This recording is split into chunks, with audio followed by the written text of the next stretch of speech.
In today's video, I'm going to teach you how to draw a line in feet and inches in AutoCAD. We'll start by making sure AutoCAD understands your measurements the way you do. In the command line, type units or just UN and press enter.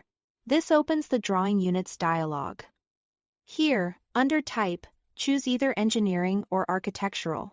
Engineering uses feet and decimal inches, which is great if you prefer something like 2 feet 6.5 inches. Architectural uses feet and fractional inches, like 2 feet 6 inches shown as a clean fraction. Pick the one that matches your project standard.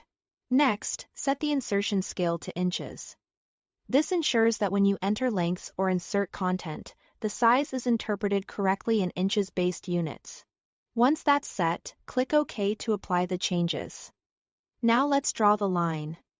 Activate the line command by typing line or the shortcut L and press enter. AutoCAD will prompt you for a start point. Click anywhere in the drawing area to define that starting location.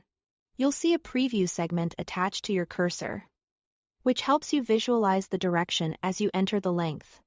To input a length in feet and inches, type the number of feet, then a single quote, followed by the inches.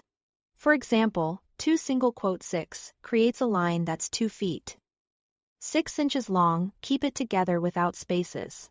If you chose engineering units, you can use decimal inches after the quote if needed, such as 2 single quote 6.5 for 2 feet 6.5 inches.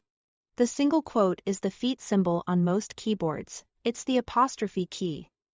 If you need only feet, type the number followed by the single quote.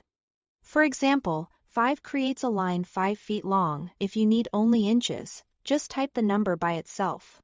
For instance, 50 gives you a line that's exactly 50 inches.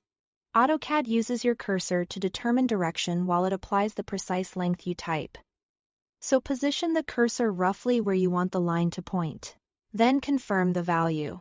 When you are satisfied, press enter to finish. AutoCAD will complete the line to the exact length you entered, using the unit settings you established at the start. That's all there is to it. Thanks for watching.